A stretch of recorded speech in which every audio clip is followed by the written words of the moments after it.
3 raisons pour lesquelles nos parents de la diaspora ont arrêté d'investir en Côte d'Ivoire. 3 raisons pour lesquelles nos parents de la diaspora ont arrêté d'investir en Côte d'Ivoire ou ont peur de revenir investir au bled. Je sais que tu seras d'accord avec moi parce que tu auras ton mot à dire dans les commentaires. Mais avant, maximum de partage pour cette vidéo-là. Maximum de partage pour cette information que, à mon sens, tout le monde connaît presque. Alors, en 1, je vais parler du volet familial. Oui, le volet familial. En 2, je vais parler du volet amical. Et en 3, je vais parler du volet gouvernemental. Pourquoi le volet familial? Familial parce que nos parents de la diaspora ont dit qu'il n'y avait pas d'avenir ici. Ils se sont levés, ils ont bataillé, ils ont eu l'argent, ils sont rentrés derrière l'eau. Ils sont allés se chercher dans l'espoir de revenir au pays, bâtir un avenir meilleur à tous, c'est-à-dire à eux et à leur famille. Mais force est de constater que tous ces efforts consentis sont tombés à l'eau. Tous ces efforts consentis sont tombés à l'eau. Pourquoi? Parce que ceux-ci, étant là-bas, envoient l'argent à leur famille pour dire bâtissez une maison ou encore bâtissez une entreprise pour que ça profite à tous les membres de la famille. Mais ceux-ci ont grugé leurs frères et sœurs. Ceux-ci ont bouffé l'argent qu'on les a envoyés, sinon qu'on leur a envoyé, pardon, pour bâtir, pour construire l'avenir, pour donner un nom à la famille. Ils ont bouffé. On va mettre ça de côté. On parle du volet amical. Quand ceux-ci ont eu leur part, comment on va dire ça, de méchanceté envers leur famille, qu'est-ce qu'ils font? Ils se retournent envers leurs amis pour dire c'est mon meilleur ami, c'est mon ami d'enfance, c'est mon ami, rien ne peut nous arriver, ne peut pas me tromper, tout et tout. À eux encore, quand on a envoyé de l'argent, achète une maison, frère, achète des véhicules, on va faire, comment on appelle ça, la vente des véhicules. Le monsieur, il prend l'argent, il s'en va bouffer.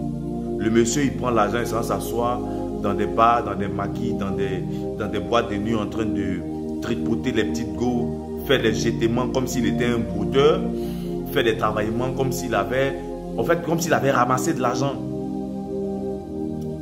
Vous voyez un peu comment ça se passe. Aujourd'hui, là, ils ont peur. Le volet gouvernemental. Aucun gouvernement en Côte d'Ivoire n'a facilité l'investissement de nos frères diaspora. Aucun gouvernement leur a facilité les choses. Aucun. Parce que eux tous ont voulu leur mettre les bâtons dans les roues. Eux tous ont voulu les gruger. Eux tous ont voulu détourner leurs fonds. Sous prétexte qu'ils ne connaissent pas la provenance de ces fonds. Sous prétexte qu'ils ne connaissent pas l'origine de ces fonds. Vous comprenez un peu comment ça fait mal. Aujourd'hui, nos parents de la diaspora sont là.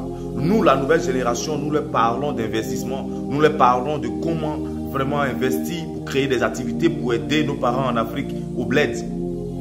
Ils disent qu'ils ont peur. Ils disent qu'ils n'ont pas le courage. Qu'est-ce qui prouve qu'ils ne seront pas une fois de plus grugés? Qu'est-ce qui prouve qu'ils ne seront pas une fois de plus trompés? Qu'est-ce qui prouve que leur argent va servir réellement à bâtir des entreprises pour aider leurs frères et sœurs au bled? Voici des questions qu'on doit se poser à chaque fois. Aujourd'hui, là, on met les choses en place. Oui, même nos frères ivoiriens qui sont ici, quand tu leur dis, voici une idée, une bonne idée d'investissement qu'on a, donner de l'argent, ils vont trouver que c'est beaucoup trop. Mais quand il s'agit simplement de leur demander d'aller d'aller assister au concert, ça je vais le dire, je vais le redire, d'aller assister au concert. Même quand, sur le marché, le denrée alimentaire, le prix du denrée alimentaire est élevé. Personne ne peut marcher dans notre pays, tout le monde le sait. On ferme la bouche et on paye sans se poser des questions. On ne peut plus faire des emplettes, c'est compliqué. Voici des problèmes auxquels on fait face. Et on demande vraiment la doléance de nos frères de la diaspora. On demande vraiment la doléance de nos frères de la diaspora qui mettent un peu d'eau dans leur vin.